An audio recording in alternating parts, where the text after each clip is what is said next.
Hi guys, my name is Michael and today delve into the case of a girl who vanished from her bedroom in the middle of the night.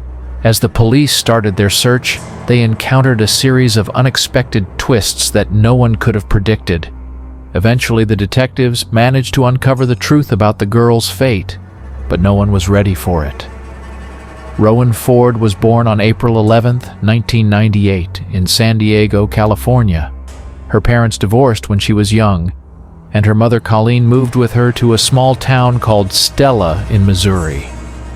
Later, her mom met a man named David, and they got married. Colleen had several children from a previous marriage, and soon after their wedding, she and David had a daughter together. Altogether, Rowan had 2 sisters and 2 brothers, and they shared a very close bond. She spent a lot of time outdoors riding her bike around town, enjoying swimming, and indulging in her passion for drawing. She also liked going to Sunday school at the local church, where she always volunteered to help other kids who had some issues with their tasks. In November 2007, when Rowan was 9 years old, she was in the 4th grade at the local elementary school. Her mom worked the night shift at a store while her stepdad spent most of the day on the farm. This left Rowan often fending for herself, which made her very independent. On November 2nd, she stayed home alone as usual. Her mom went to work and her stepdad hadn't returned from the farm yet the next morning around 9 a.m. Colleen came home from her night shift and checked Rowan's room, but her daughter wasn't there. She asked her husband where her daughter was. He said she had asked him if she could have a sleepover at a friend's house, and he had let her go. He didn't even ask the friend's name, because their town was very small and he wasn't worried about anything happening to her.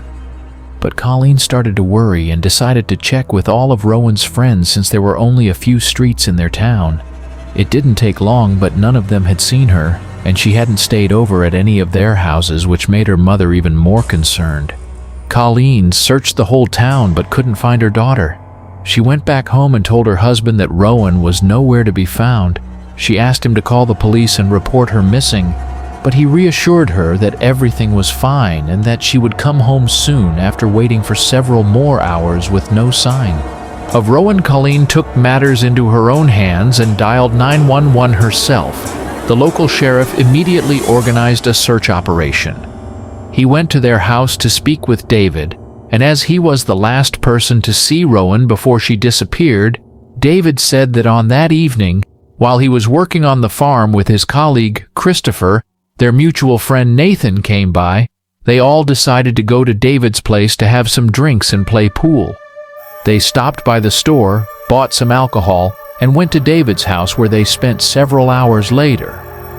In the night, Christopher asked Nathan to drive him home to the neighboring town where his trailer was, and they persuaded David to join them to continue the fun before leaving the house. He checked on Rowan in her room, seeing that she was asleep.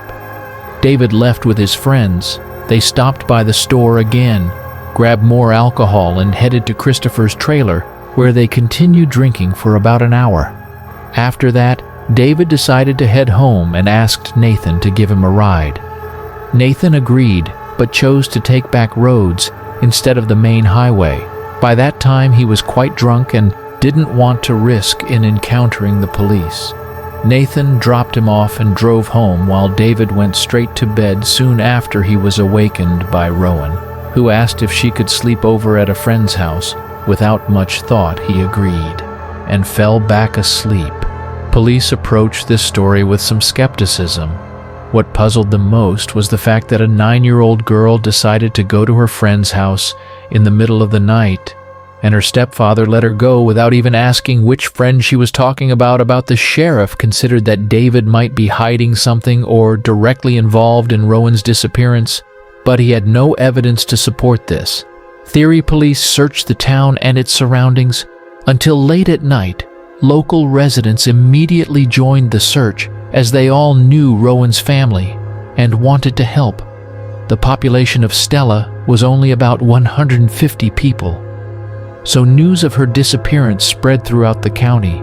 Almost instantly, people were used to being able to let their children play outside without a worry, as nothing ever happened in such a quiet place. But now, when Rowan vanished, without a trace, and the police were unable to find her for a whole day. The residents of Stella were in a state of panic.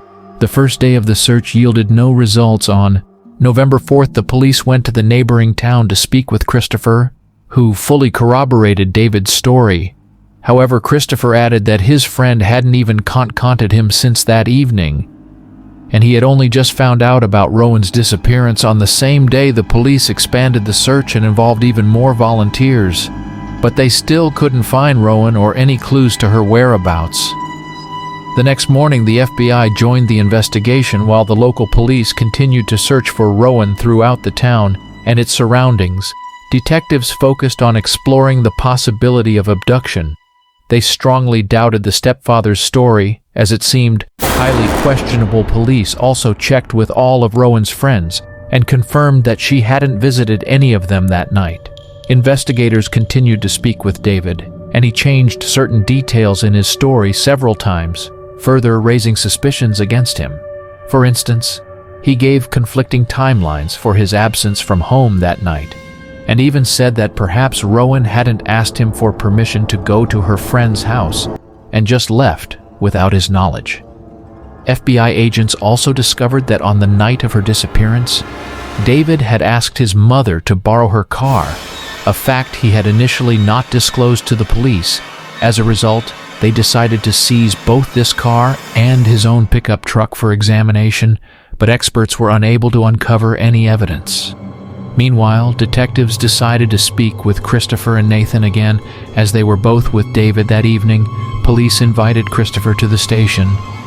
He repeated the same story as the day before. He also agreed to a polygraph test, which showed no signs of deception. Several hours after Christopher left the station and returned to work, he noticed Sheriff Clark's car and waved for him to stop. Sheriff Clark led the police department in their town, called Witten, and had known Christopher for 17 years since his childhood. The sheriff was friends with his foster parents, and Christopher always respected him. He often sought his advice or help in difficult times, such as when his mother passed away. Sheriff Clark approached Christopher, and they discussed Rowan's disappearance. The sheriff was aware of the case, but had not been involved in it. As the search was being handled by the Stella department during their conversation, the sheriff felt that Christopher's behavior was quite weird, and he suspected that Christopher might be withholding some information from him, considering that Rowan's life was at stake and her fate remained unknown. Clark decided to share his suspicions with the FBI. He contacted the agents and told them about his concerns. Investigators assumed that Christopher might be withholding some significant information that could implicate Rowan's stepfather in her disappearance. Perhaps he had asked Christopher to lie and change certain details in the story of that evening. And now Christopher feared being implicated as an accomplice if he told the truth. Sheriff Clark informed the FBI agents that he had a close and trusting relationship with Christopher, so he offered to help persuade him to talk. That same evening, Christopher went to Colleen's house to ask her if there is any progress in the search. About the same time, FBI agents also arrived to speak with Rowan's mother again. When they saw Christopher there, they also asked him some questions, and he once again repeated that the events of that evening unfolded exactly as he had previously said. But then he mentioned for the first time that he did not rule out the possibility of David's involvement in her disappearance, and said that he wanted to help them uncover the truth, no matter how terrible it might be. He even suggested wearing a wire and going to talk to David to try to coax him into confessing, but at that point the detectives decided not to resort to such tactics. Instead, they asked Christopher if he had any locations in mind where his friend could have hidden Rowan's body, and he named several places. The next morning, police set out to search these locations, as well as continuing their search in the surrounding areas of Stella. FBI agents once again brought David for questioning, but he repeatedly denied any involvement. Detectives searched his home in an attempt to find any leads, but it turned up nothing. Meanwhile, Christopher went to the sheriff's office to speak with Clark and told him about his encounter with the FBI during their conversation. The sheriff had a strong feeling that Christopher was still withholding something. After their meeting, he contacted the detectives again and told them that Christopher might be keeping some information that could likely help them prove David's involvement. FBI agents asked the sheriff to continue trying to persuade him to talk based on the fact that Christopher had repeatedly contacted Clark to discuss the case with him. They believed he wanted to share important information, but for some reason, he was afraid to do so. The next day, on November 7th, the police called Christopher back to the station. They needed his consent to search his safe located in David's house. Christopher had been living with him for several months when he temporarily didn't have a place of his own, and some of his belongings were still there. Christopher gave them his permission and also agreed to allow the police to search his trailer and his car. He also voluntarily provided them with a DNA sample, and he agreed to answer the detectives' questions. Again, they began questioning him about that evening, and once again asked him to confirm David's story. But this time, Christopher suddenly admitted that his friend's story wasn't entirely true, and the investigators began pressing him to tell them what really happened. But this pressure only caused Christopher to become agitated. He said that if the police were going to treat him like a criminal criminal and attempt to accuse him of involvement in Rowan's disappearance, he would not continue this conversation after that. Detectives had to end the interrogation, and Christopher left the station that same evening. He went to Sheriff Clark and told him about it. He complained that the detectives were treating him like a suspect and said that he might need to hire a lawyer. The sheriff replied that it was his right, but asked him to understand that the police were just doing everything possible to find Rowan. In response, Christopher stated that he would no longer speak with them and that if he wanted to share anything else, he would only speak with Clark. The sheriff continued to persuade Christopher to tell him everything he knew, and at some point, Christopher began to cry. He said that he always loved Rowan and would never harm her. During the time when he lived in David's house, he developed a close bond with Rowan and the other children. They began to treat him like a family member and even called him Uncle Christopher. The sheriff understood that Christopher was on the brink of revealing everything he knew. However, just as Christopher was about to speak, someone arrived at the police station, distracting Sheriff Clark. For some time, Christopher left the office without sharing what he had intended to. Sheriff Clark reached out to the FBI again and told them about this conversation. He explained that Christopher was almost ready to disclose everything he knew, but cautioned that pushing him too hard might cause him to stop talking and get an attorney. Clark suggested to give Christopher some time to think it over, and the detectives agreed. The search for Rowan continued the next day, again with no luck, but everything changed on November 9th. A week after her disappearance, search groups reached a remote area near a town called Powell 10 Mi from Stella. There, amidst fields and trees, they discovered a large pit in the ground. When they looked there, they found Rowan's body concealed under leaves and debris. She was missing all clothing below the waist, except for one sock. Medical experts found signs of strangulation, and also determined that she had been sexually assaulted shortly after the body's discovery. FBI agents contacted Sheriff Clark and asked him to speak with Christopher again, hoping he would now reveal everything. Sheriff learned that earlier that morning, Christopher had visited the station when he wasn't there and informed other officers that he needed to speak urgently with Clark. The sheriff set out to search for Christopher, checking all the places where he might be, but the man was nowhere to be found. It continued until Christopher called Clark himself. He was clearly distressed and asked if he was being followed. He explained that after hearing the news about Rowan's body being found, he drove around town to clear his head and noticed a gray car tailing him. Sheriff Clark replied that he knew nothing about any surveillance and suggested meeting Christopher in person. When they met, Christopher was visibly nervous and expressed concern for his safety. He feared that after Rowan's body was discovered, he might be accused of murder, and someone might seek revenge against him. Clark took him to the station and said that now, when the case had been classified as a homicide, it was time to reveal everything he knew. Christopher began crying again, and the sheriff asked him to tell what David had done to Rowan. In response, Christopher stated that there were too many people at the police station, and he didn't want to discuss it here. He suggested going to a quieter place and mentioned a small bridge located a few miles from their town. Clark agreed, and they drove there together. As they got out of the car, Christopher unexpectedly raised his hands and said that he should handcuff him. The sheriff was surprised and replied that it wasn't necessary, but Christopher said, "After what I tell you, you'll have to do it after this."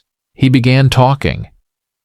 Christopher repeated the first part of the story he had told the police many times. He, along with Nathan and David, went to his trailer, where they continued drinking. Sometime later, his friends decided to head home, and David asked Nathan for a ride. They said they would take back roads to avoid the police and left, but then Christopher started telling something that shocked the sheriff to the core. He claimed that he wanted to sexually assault Rowan and quickly came up with a plan. Knowing his friends would take quite some time on the road through the fields, he got into his car and drove straight to David's house, taking the main highway. He entered Rowan's room, picked her up, and carried her to his car, doing it all so that she wouldn't wake up. After that, he took her to his trailer, where he assaulted her according to him. She only woke up at that moment and tried to resist, but she couldn't break free. Christopher didn't turn on the lights or speak to her because he didn't want Rowan to recognize him. After the crime, he planned to take her back home and leave, but things didn't go as planned when he carried Rowan out of the trailer. The moon was shining brightly and she saw his face. Christopher panicked, grabbed a rope, and strangled her. When she passed away, he loaded her body into the car and started thinking about what to do next. At first he wanted to dump her from the bridge, the same one where he stood with Sheriff Clark, but Christopher realized that her body would be found too quickly. So he got behind the wheel and began driving around the county, considering other options. Soon he remembered the large pit near the neighboring town, and headed there. He dumped the body into the pit and tried to cover it with branches, but the pit was too large, so everything fell down. When he returned to the trailer, he found traces of Rowan's blood on his clothes and mattress. Christopher also realized he needed to get rid of her pants underwear and the rope he used to kill her. He collected all these items and placed them in a large barrel, intending to burn them.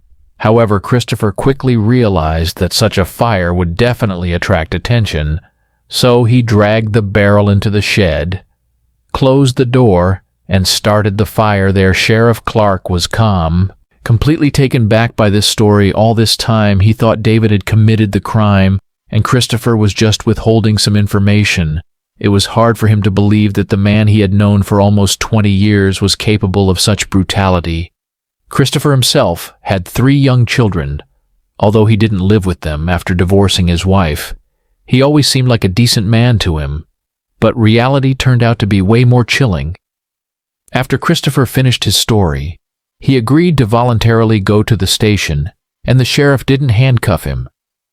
Only after they arrived and the man repeated his confession to the FBI agents, he was arrested on charges of murder. Christopher also signed a voluntary consent to search his trailer and car. Ending his confession, he added that he regretted his actions and said that he cried like a baby all the next day. The detectives immediately went to speak with David and informed him that Christopher had confessed to the murder. Considering David's strange behavior and inconsistent statements, they suspect that he might have been covering for his friend.